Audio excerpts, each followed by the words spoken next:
Fire Escapes. With open arms. Fire Escape Services is going to give us a presentation. Everyone should have one of these. This is a document from the Department of Public Safety. It's an old document. Okay, it's a specification for fire escapes. I would recommend you make a copy of this, put it in chapter 10, egress, put it in the back of it, and you can have this for your records. It's a nice little document. Okay. And if you haven't signed in, sign in. We have a brochure. If nobody has a brochure, there's some extra in the back. If anyone would like to have some additional industry standard documentation on fire escapes, if you want to give your card to the gentleman in the back there, and in exchange will give you one of my cards, and I can set up a free class in your city. Now, I've taught at the 3 associations in Massachusetts. Has anybody been here or remember a class? I think we taught a class 2 or 3 years ago. A similar class. Anybody was in that class? No? Okay, so next week, I'm going to be, not next week, next month on the 12th, I'm going to be down in Taunton teaching, I think it's MWBO, the southeastern Massachusetts. And then on the 19th, we're going to be in Northampton teaching a class over there at the Western Massachusetts Association of Building Inspectors. Now, just to give you a little history, and then I'm going to play something that will show you where this all started. We teach this class nationwide. We teach a 6-hour continuing education course on fire escapes. We've taught this class from Boston to Washington, D.C., New York, New Jersey, Seattle, Tacoma, Portland. Next month I'm in Portland, Oregon, Seattle, Tacoma, and L.A. teaching the same class. And this is a national problem. So I'm out of Boston. We have an L.A. office also, but I'm out of Boston. And this really started, does anybody remember the Station Night Fire? Right after the Station Night Fire started, I got a phone call from Channel 7. So that was around 2003. And they wanted to do a little story about a 1-minute piece on that people have fire escapes in case of fire. Sort of a tie-in of the Station Night Fire, say, hey, you can get out on your fire escapes. It's at that time that I said, hey, I've been in fire escapes since I got hijacked by my dad when I was 10 years old. I'm 50 now, so almost 40 years I've been playing with it. So I know a lot of stuff about how it's done right, how it's done wrong, who does it right, who does it wrong. I'm going to share that a lot with you. But then when she did the piece, the one thing I told her was Hank Phillippe Ryan. Anybody ever run into Hank Phillippe Ryan? Oh, yeah. Hank Phillippe Ryan, I told her that on average 75% or more of everything I inspect fails inspection. At least 25 to 50% of everything I inspect has an emergency repair that needs it in order just to make it functional again. And she didn't believe me, so I said, okay, well, let me take you out. Then I brought it to downtown. I brought it down to the district, the theater district.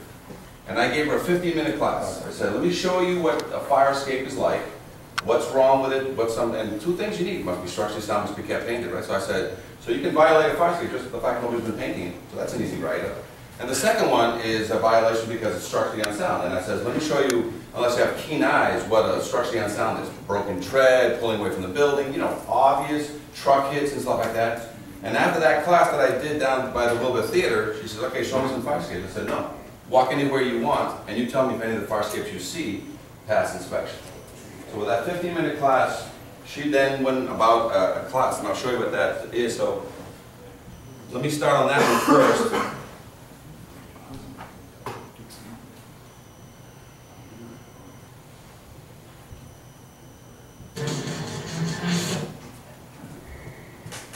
I'll try to step away as best I can.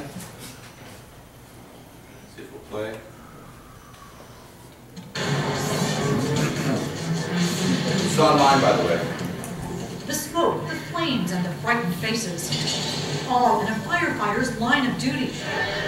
But Chief William Hitchcock remembers the night it wasn't the fire that almost stopped him. Of course, scared to death.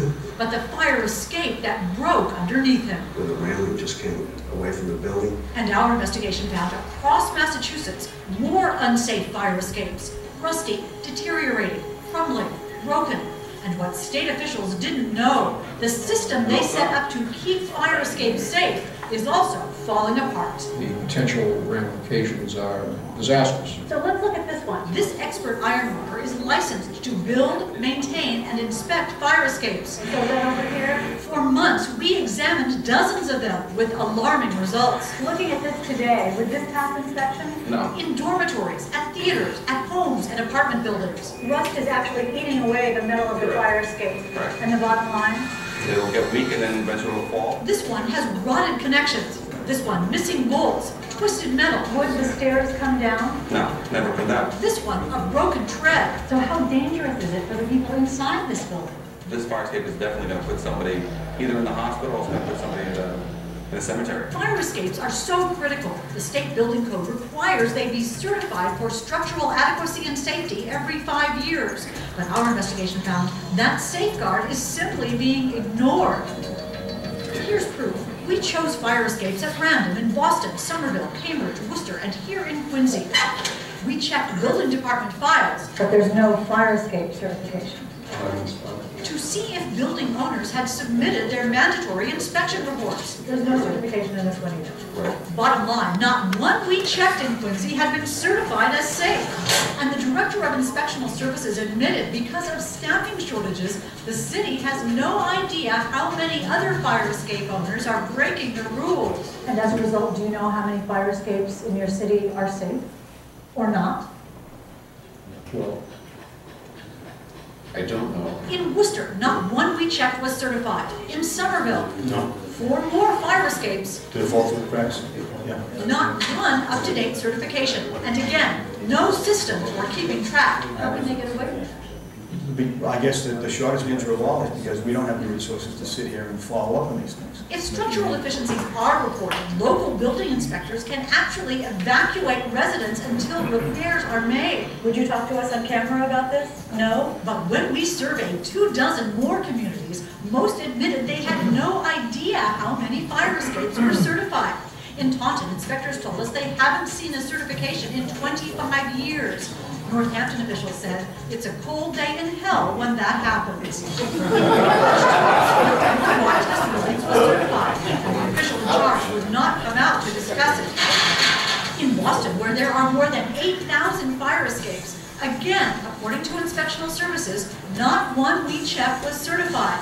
Officials know they are required to enforce the building code, but they admit they don't always know if owners are breaking the law. The building code is being ignored. Right, but it's difficult to write a violation you don't have knowledge of something like that. But state officials say for a critical issue like this, communities should know.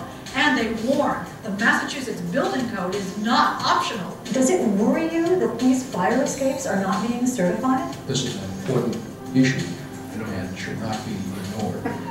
That's because after the smoke and flames begin, it'll be too late to learn you've got no way out. I can't stress it enough, Hank, that these things have to be maintained and someone's got to be watching. As a result of our investigation, state officials will now issue an alert to local inspectors. Meanwhile, if there's a fire escape on your home or office, you can contact your local building department to make sure it's properly certified. In the newsroom, I'm Hank Philippi Ryan. So that was in 2003. How many got the notice? How many have been updating? So, since that, Cisco, can I ask a quick question? you sure can. Yeah, and by the way, everybody can ask questions all along. This is, How, and I'm not just asking you guys, how do we get to a building that's not in table 106 with a fire escape inspection if it has a fire escape? Can you repeat that? I didn't hear it. How do we get to a building, like a business occupancy building, not in table 106, that has a fire escape? It's in table 106 now.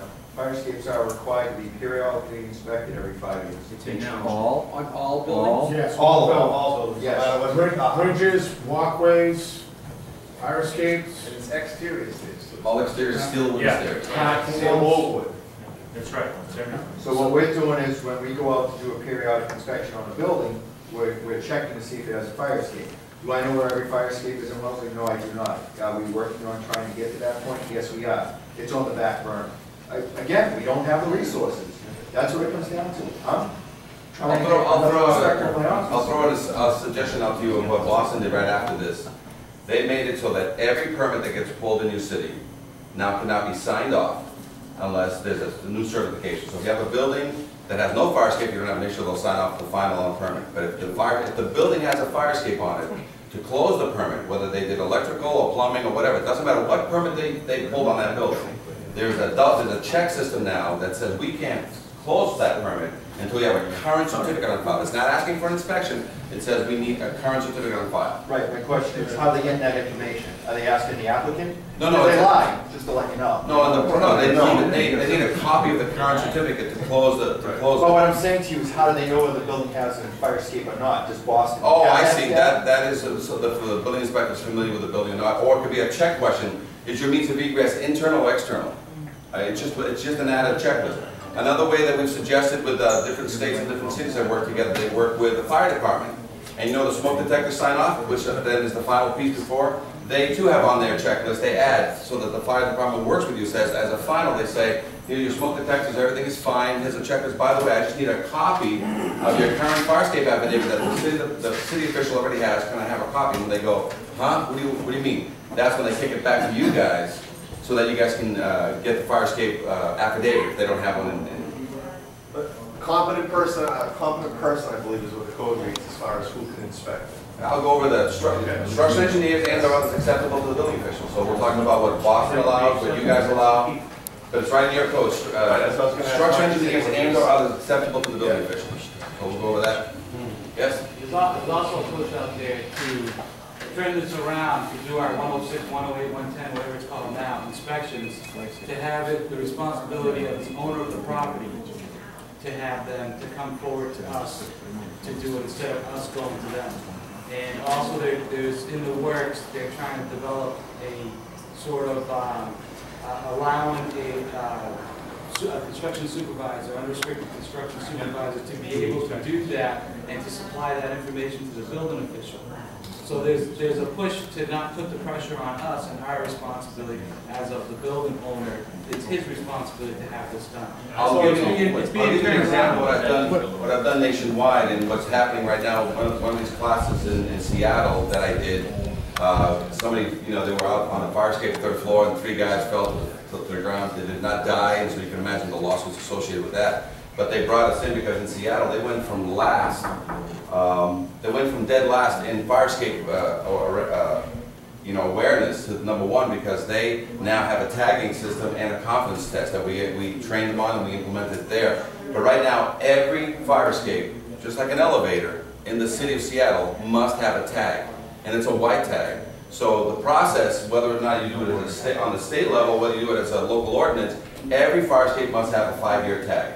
And I'll show you what tags. You have an example of the tags that we're using in Seattle and Tacoma and New Jersey and such. So I'll go over what the tags. So imagine now the next 3 to 5 years, because you're not going to do it in 1 to 3 months. Over the next 3 to 5 years, every fire escape in your city must have a tag. And that tag has all the information, including the last time it got inspected, by who it got inspected, and when the next day of inspection is. So that's currently being used, yes.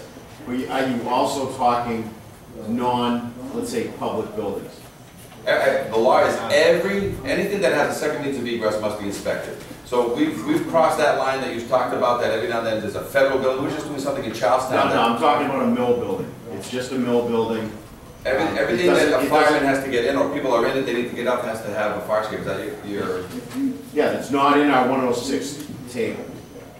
Yeah, I think the way we have the same situation nationwide where there's firemen. In some states, it's building departments that run everything, the inspections, and in some states, it's the fire department. And they can't even inspect single residents that have a fire escape. They have to sort of trip over the thing some other way. So I really can't answer that question. I think somebody else in here might be further up as to whether there's a way to get to the mills. The fire escapes are a separate line item in the table. If a building has a fire escape, just a fire escape alone has to be certified. Right. Under a periodic inspection of every 5 years. And we're going to go over everything that is possibly a fire escape. As the code said, all exterior, steel or wooden stairs. We can stop right there. We don't have to go any further down. 101.1.3, I believe. All exterior, steel or wooden stairs. Stop. I haven't even touched fire escape. It's further down the language. Balconies and all, and bridges and all that stuff. I'm going to show you examples of that. So we're going to cover that. All exterior, steel or wooden stairs. Right now, everybody thinks that a fire escape is just a steel fire escape. They don't really realize how many wood fire escapes are out there that we're just going to cross. So we're going to get to. Now, I teach this class, and I have online. I'm going to show you online on the Fire Escape Engineers, on the Fire Escape Academy. On the Fire Escape Academy, I have fire escape inspections, I'll be teaching inspectors, just like yourself. Fire inspectors and building inspectors nationwide, from here to Seattle, from here to Washington DC, Chicago to Texas.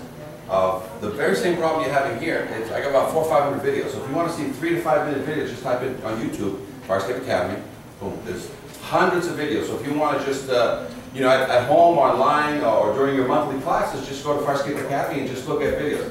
The last and best video that I have on there is going to be Washington, D.C. I taught a class probably a month and a half ago, 2 months ago. And the last time they wrote a violation, I think was in the whole year, they probably wrote a half a dozen violations in the entire city of Washington, D.C. Not because they didn't want to write, they didn't know what to do after the fact, because it's, you know, these things are all been built between 1900s and 1930s, then they stopped building them. So I'm going to go rapid fire through here and show you quite a few things. But that story is what started it.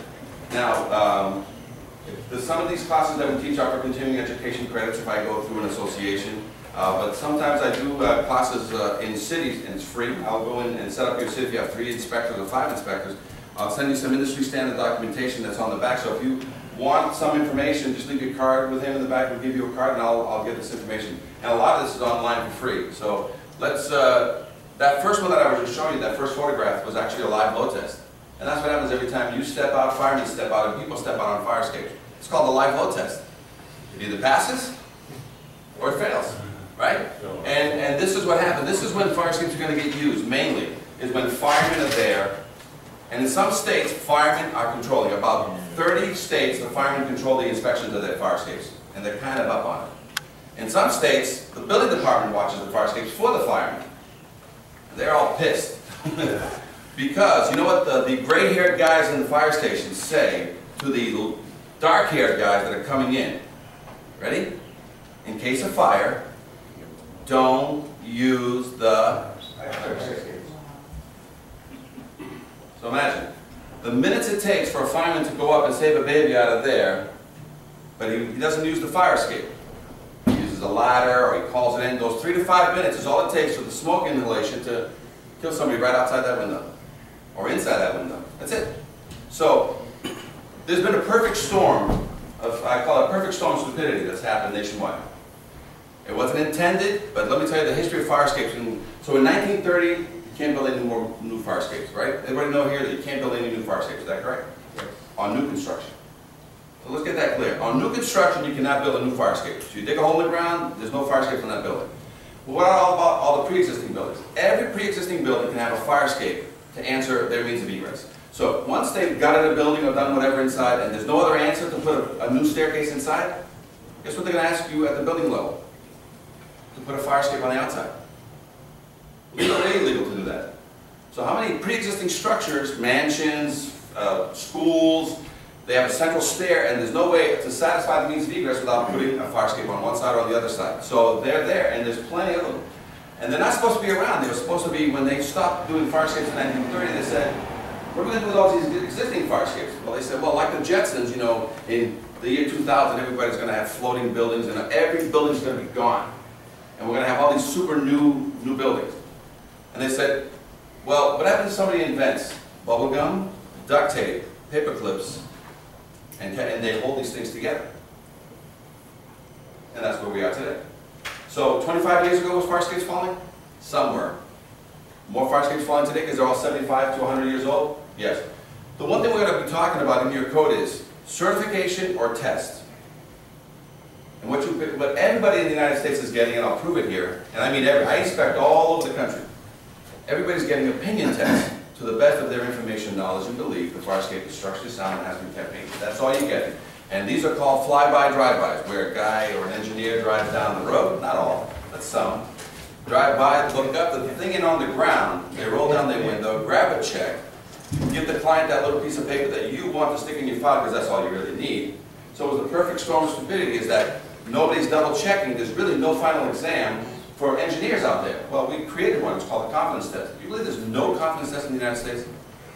We have the only confidence test, so we freely give it to anybody, just copy our confidence test. And some states have just copied our confidence test, because all it is a final exam. Did you check this? Did you check that? Are you willing? And what we're trying to get out of people is 2 things, and that's what today's class is all about. I want a certification of the word guarantee without any disclaimers, or I want a load test.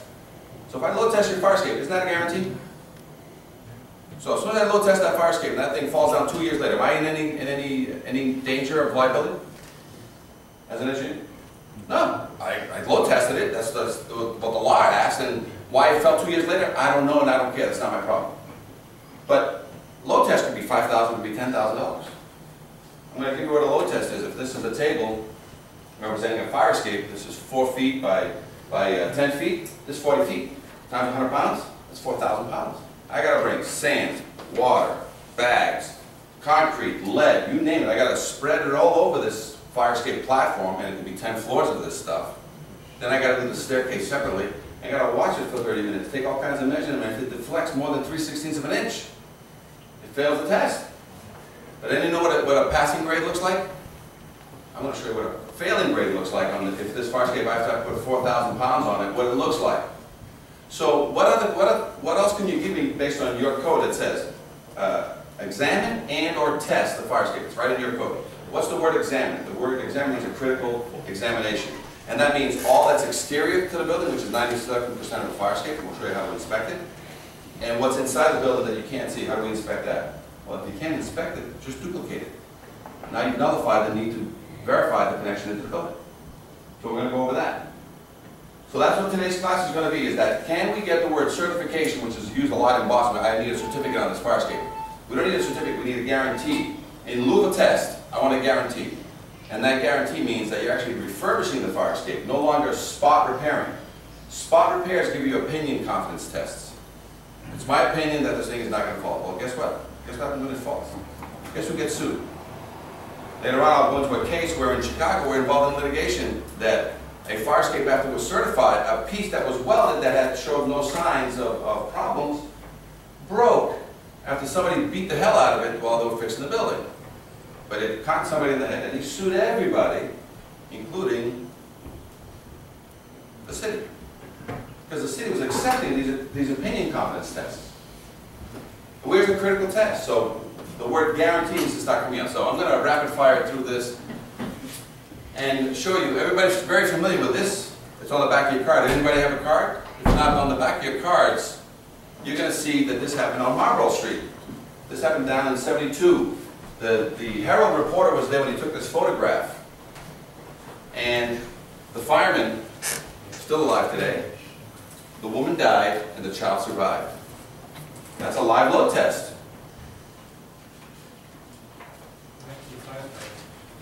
Well, he grabbed on with one hand and survived.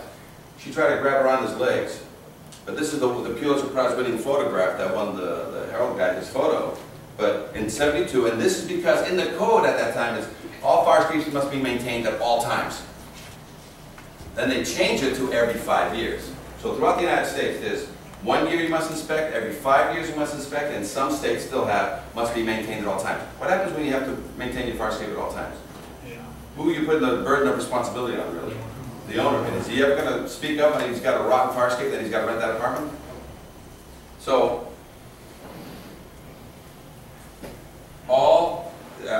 so this one's showing the old code, but it's 101.3 right now. 101.1.3, I believe, is the code, correct? All exterior, bridges, steel wood stairways, fire escapes, and egress balconies shall be examined and or tested and certified for structural adequacy and safety every 5 years by a Massachusetts registered professional engineer or others qualified and acceptable to the building official, who shall then submit the affidavit to the building official. Let's talk about structural engineers. Every state has it. Some states allow architects. Do you guys allow an architect to inspect your fire escape?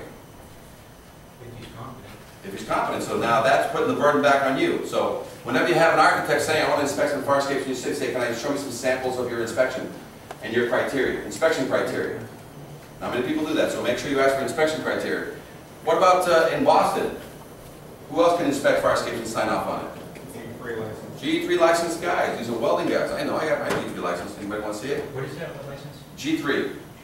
G3 and above, actually. Do you know that an A license can inspect? Is that an AWS standard? It's not, it's sort of, it's not a standard anyway. It's just that it's been an acceptable fact that because you're a G3 guy, which is an ornamental guy, And I'll make window guards and railings and furniture. And by the way, somebody keeps mentioning, oh, you can sign off on fire escapes. I said, what? I can sign off on fire escapes? Like being a shoemaker and then having a brain surgery license attached to it. Like, oh, I can go back. And so what happens is, the biggest problem that we're having in Massachusetts is that the same guys who fix the fire escapes are signing off on their work. Oops. Now, I should know this. I've been doing it for 20, 30 years. Is there a problem? Oh, by the way, to avoid the conflict of interest, how many times do you think guys pull permits in your city to fix a fire escape? So a fire escape just shows up, an affidavit just shows up. So we're going to talk about the oversight and whether or not, if a guy's going to be fixing the fire escape, should be the same guy signing off. Otherwise, he can be the guy that goes and inspects, but Boston right now is the only one that allows a G3 license. So how much work do you think engineers have in Boston, which has 8,500 fire escapes? You go to Chelsea, you think Chelsea takes a G3 license? Cambridge, that has Harvard University, do they take the G3? Yes. Somerville? No. And on and on. So every city sort of chooses whether or not they respect the G3 license out of Boston. Just a point, this section used to be in the back of Chapter 10, now it's in the front of it. 1001.3.1, maintenance of exterior stairs and fire escapes, and then 1001.3.2, testing and certification. That's in the amendments. In the amendments, correct. Right, and this is the exact code. The code didn't change. They don't tell you how to inspect it, they don't tell you how to maintain it, they don't tell you anything. It's just one paragraph. And this is a nationwide issue. Everybody in the United States has the same paragraph. And then they're supposed to, read into it, what it means. But we're going to concentrate tonight on tested, so examined and or tested. That's all we're going to talk. And then they say they want the word certified. The word certified in your mind is going to be guaranteed. All other states, you have to, for example, in New Jersey, you get a violation to load test your fire escape. It's the first word that comes in your violation. Fire escape must be load tested. And or, you must satisfy the official that you've done everything short of load testing it in preparation for a load test. And what is that? You refurbish the fire escape and you've issued to the inspector a guarantee that the fire escape is ready for a load test. Now, if it's ready for a load test because you've refurbished it, does it need to be load tested at an additional 5 or 10 grand? If you got the word guarantee coming from an engineer? No. So you're looking for the word guarantee. You're not looking for opinions. All I'm going to be telling you is that in Massachusetts, all the way to California, the word opinion has been used. And we're going to eliminate the word because now you want guarantee with no disclaimer, or load test my fire escape in my city. This is interesting because you almost got to have an attorney look at this stuff before you can accept it. Where's Paul Mariatti when you need it? I mean, had I known that, I would have been insisting on that. I didn't know this.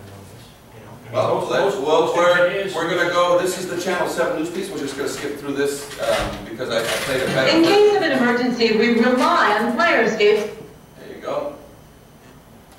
Is this a fire escape? Yeah. Is this a fire escape?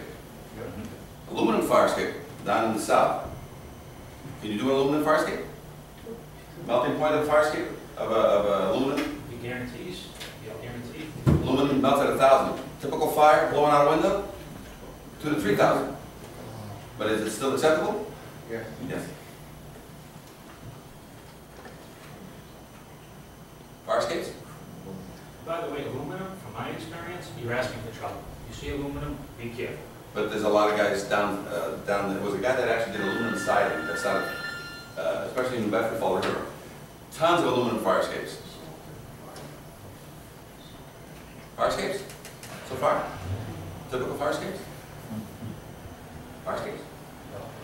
Balconies? Isn't that our code? Balconies? So these Romeo and Juliet balconies are on every building you ever see.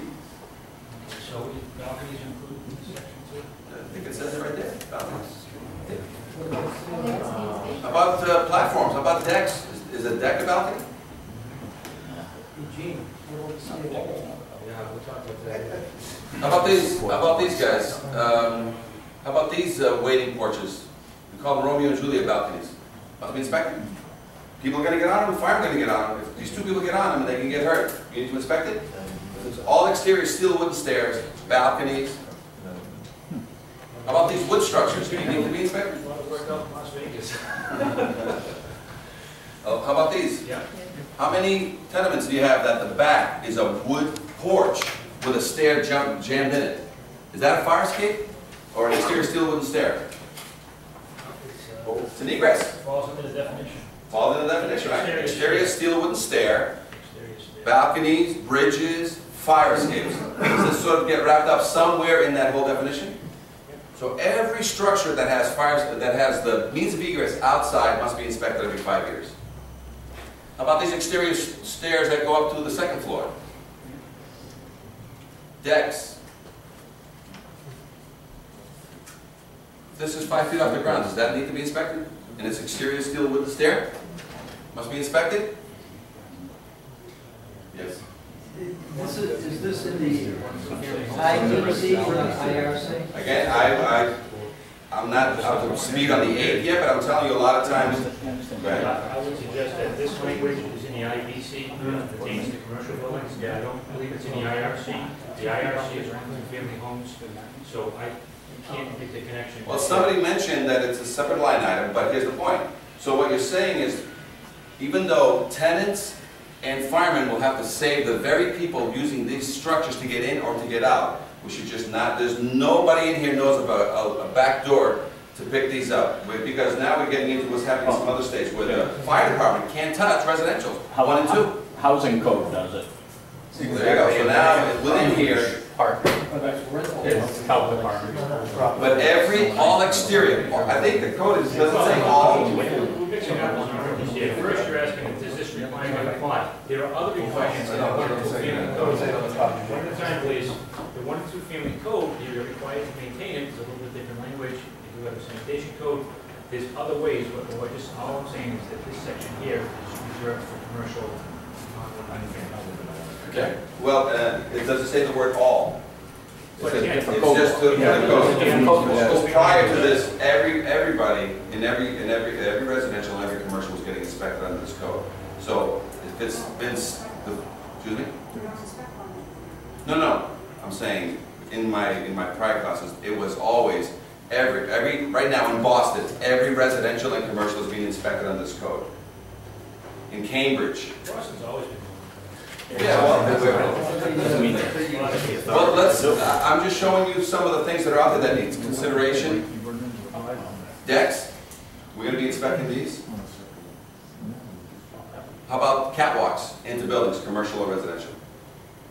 Catwalks or we call these handicap ramps and catwalks. I got a little mix of the two here, but all handicap ramps must be inspected also. Is there a bridge?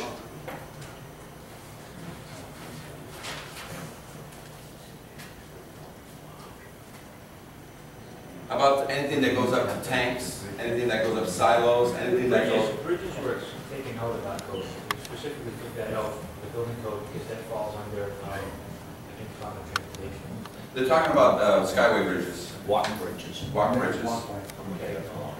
I think probably intentions to have it there. Yeah, we wouldn't inspect any city bridges or anything that's a road bridge. This really applies to anything that's a walk bridge of any kind.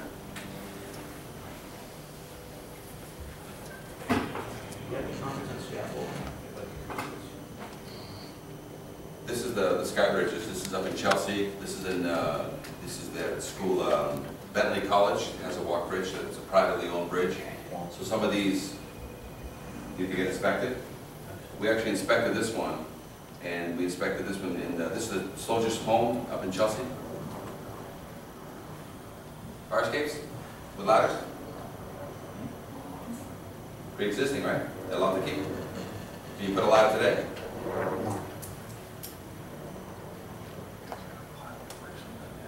How about various types of ladders? Anybody ever see what's called a accordion ladder? Very popular in California. West Coast, a lot of accordion ladders. And they act just like a ladder. They open up like an accordion and then you just climb up. Very solid and stiff. That's up there with... Sliding ladders? New England with ice and salt. Exactly. Sometimes that's the whole thing. If it freezes up, you're done. Sliding ladders. How about people? Have you gone to a place where somebody just took a Home Depot ladder and screwed it to the wall and they're legal or illegal? What's the only piece that's missing? They need a platform. They need a platform, and then they can get to the ladder. Now, what's the other thing that's illegal? The ladder. via permit. Because if it wasn't installed via permit, and there's no permit on record, and they just threw it up there trying to sort of sneak in the back door to the old, I have a ladder. I used to have a ladder, and this is the first indication that it was done wrong. If it's not in a permit, you can make them put a full metal stairs to the ground. So be careful on some of these ladders that's miraculously just show up all of a sudden on a fire escape. You know, there's something else that's too, is, when I've seen some of these buildings in the middle of January, the ice is 5 feet thick, top to bottom, and, Yep, that's a gutter issue and maintenance. Spirals. Anybody see spirals as a fire escape means? Can you put a spiral today? No. if it's not a required means of egress, No, it's not required. I mean, as a required means of egress, can you squeeze it with a spiral? I've had spirals put in when it's the last. You've exhausted every means possible. You have no mathematics, and the only answer is there. And then under special request to the building official, you said, I can't put it anywhere else. I'm squeezed, and the spiral is the only answer. We did that for the YMCA in Cambridge. That the only answer was a spiral in a specific location, historical issues right around it, and all spiral. So only when you've exhausted every other means and under special consideration have spirals popped up. But it's you guys that decide whether or not that goes in or not. But it's not a norm. You just don't walk into the city, I want a spiral fire escape on the back of my building. But they exist, but they need to be inspected.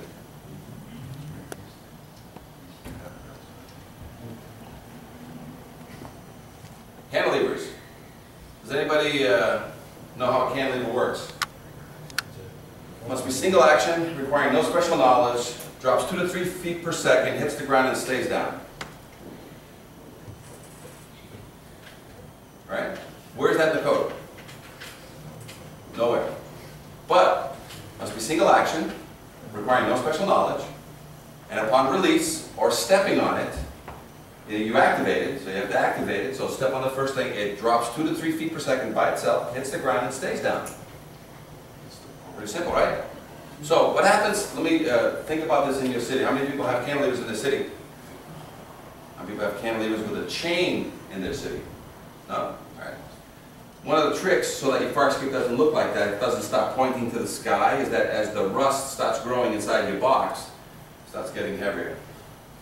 So now, I'm going to give you a scenario. For a woman coming down with a 50-pound child, the woman is 120 pounds, that's 170 pounds that you step out on the fire escape ever so slightly, ever so gingerly, to do what? Counteract the weight.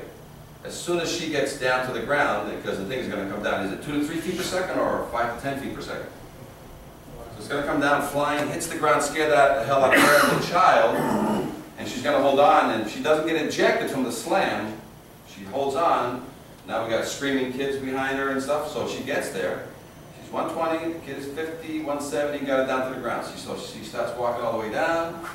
She steps off, taking 120 pounds, the child is behind her, not in front of her, the child is always behind her. And what happens to that 50-pound kid?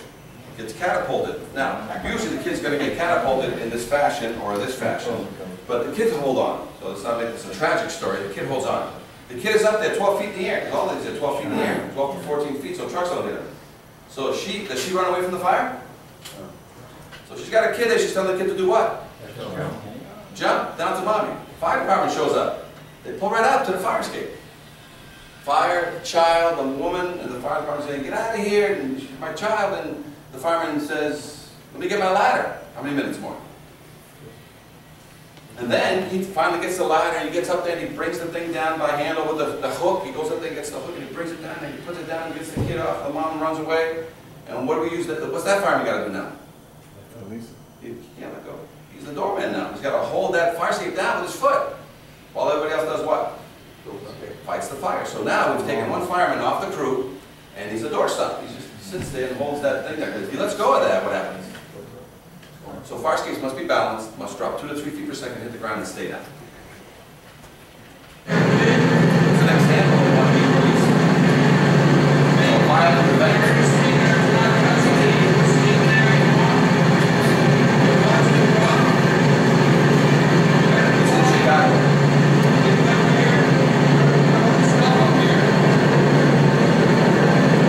Notice that there's all kinds of masonry stuff on top of this. They use the fire escape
a concern that, you know, these fire escapes now, it's that fire escape right there, that during that, we saw that whack, that hit, that violence, and that twisting and torquing, that piece of angle that was welded to it, which is a stiffener, fell on whose head? The owner's head of the masonry company? No. One of the poor slugs that was working his daily shift? Yes. Now, because that piece of angle was welded, showing investigated by an engineer, investigated by the vendor working on it, investigated by everybody, they had a hidden secret, and that is that the rust was eating the inside weld, and they couldn't visually see it. But you think all that torquing will snap a weld? Now, they were working for over 2 months on that site, using that fire escape every day on average of 10 to 20 times a day to go up and down bringing bags and equipment and stuff to the site. So after 2 months of repeated dropping that thing 10 to 15 times a day, do you think you'll torque and snap eight or 9 welds? Well, they got it re-inspected after they were done doing the work. No, till this day it hasn't been re-inspected, but the one thing that's mentioned, the guy who got hurt had to sue everybody. But he sued the city official because in Chicago it says you must do a critical examination. And the critical examination, which is the standard nationwide, is an opinion test. To the best of my information, knowledge, and belief, the fire escape is structurally sound and has been kept painted. Can you sue me on, to the best of my opinion? You're not going to get too far, because that's the problem right now.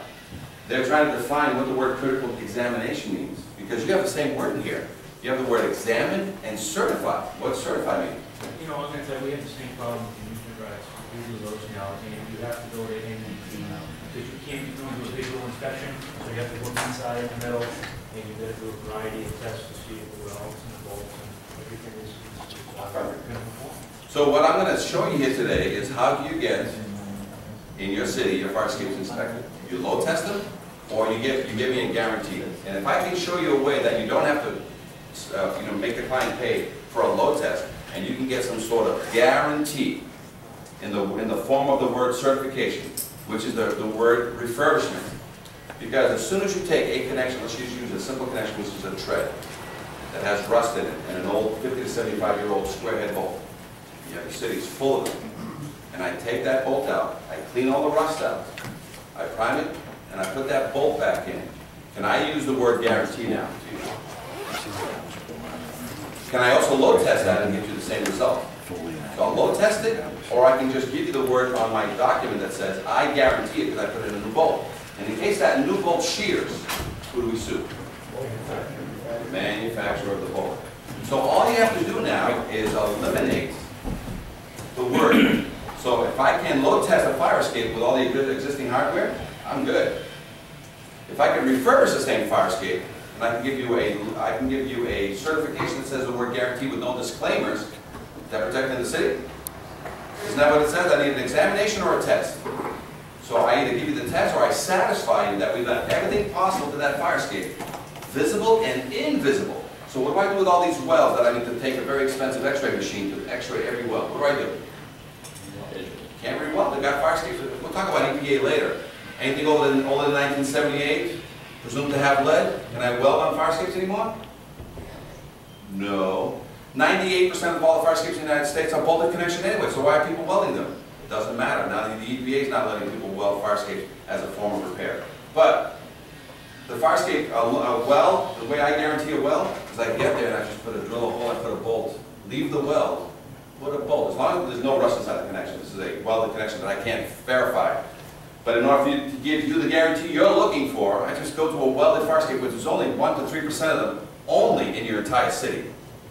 And I got to put a gusset or I got to put a bolt through the connection. So if I've got welded treads, I just blow a hole through it, put in a bolt, I can use the word guarantee with you now. But the weld stays. I don't have to take it out. I just need to nullify it. And either I x-ray the thing for thousands of dollars or I bolt. Done. Dollars versus thousands. Okay? Oh, I was gonna.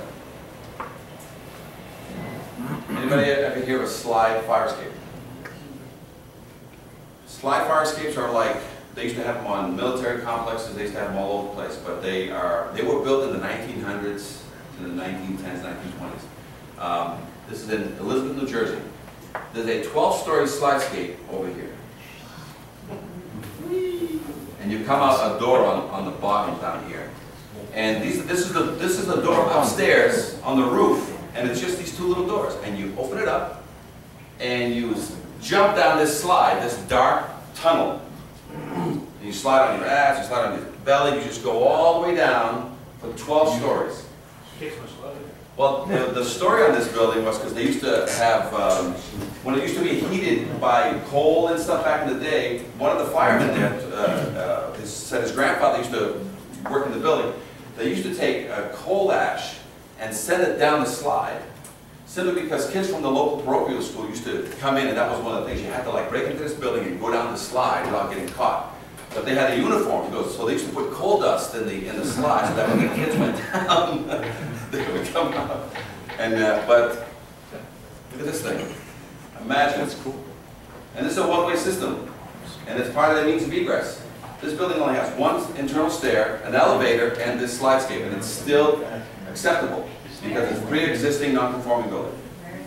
Elizabeth, New Jersey. These are other slidescapes that you may have run. Anybody know of any slidescapes in Massachusetts? No?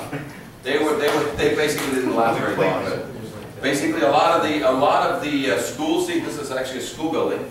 But a lot of military guys said they used to have those, and the first thing you did whenever there was an evacuation of your military bunk is you throw your bag down the thing first, because to get rid of the snakes and raccoons that kind of like to hang on the bottom part of this thing. How about these other types of ladders? The fold-out ladders and these bag ladders that everybody's buying. Those considered means of egress? Nope.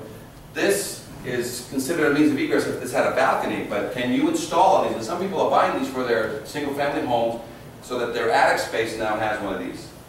So you're not required to put a fire escape on a single-family home up to your third floor attic, which was never meant to be a sleeping area. But some cities are requiring that they put in a fire escape. Insurance companies are kicking in and saying, hey, we want a fire escape regardless of whether the code is asking for it or not, okay? And then I've just shown you a little bit of a tour of all the things that are out there that are in various price ranges, right? Some of the latest stuff that's been approved now for a high-rise escape above 7 stories, because you know fire trucks can't get beyond 7 stories. So if you have any high-rise buildings, So if you live in a high-rise building, you probably at least wondered how you would get out of there if there was a fire. Those fears became all too real for thousands of Americans. On September 11th, many were trapped in the World Trade Center towers as the floors below them burned. Well, now inventors are working on new technology to help people get out alive. Ari Odzer has a look at one invention. And down he goes. Looks simple, and it is. The Recover-All high-rise evacuation system being tested on this day by firefighters. I think this is impressive. It's pretty easy to set up, it's easy to use, it's hand-free operation. a lot of fire departments nationwide are starting to use this. Our equipment was designed specifically to be used by senior citizens, by children. That's why we chose the device as fully automatic and in operation. That's why we closed the victim inside a full coverage suit, which eliminates the fear of heights. The first step for evacuation is putting on the big suit. Kind of makes you look like a baked potato, but this actually protects you from heat and flames if you're in a real fire situation. When firefighters let us go for a test ride, picture one of these machines on your condo balcony ready to use, or in your high-rise office stored away for an emergency. It buys you the time to escape. 6 floors up. This is the third means of egress, not the second. The machine lowers you gently to the ground. A lot of fire departments are utilizing this. The ride is smooth all the way down. You never speed up, you never slow down. It keeps you at that same rate all the way down to the ground.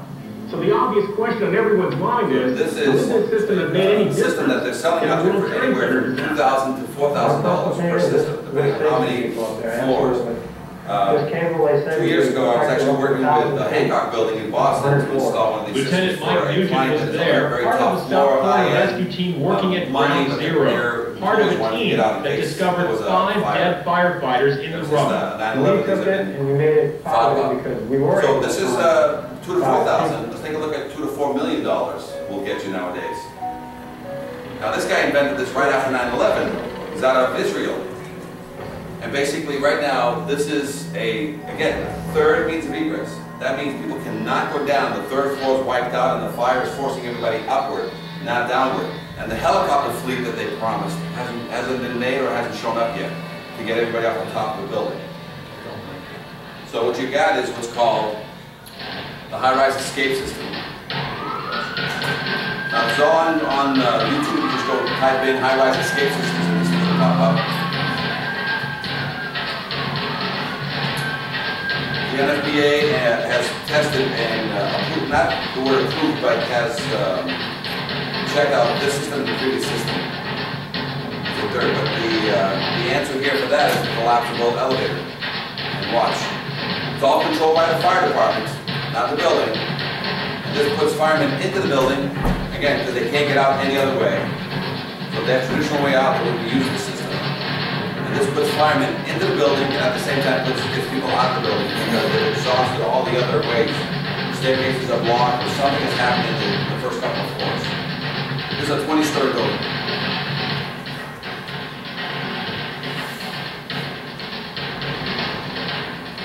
They're showing that various buildings can have ramps built to floor levels. This is $2 to $4 million. Multiple floors are being evacuated at the same time. That's cool.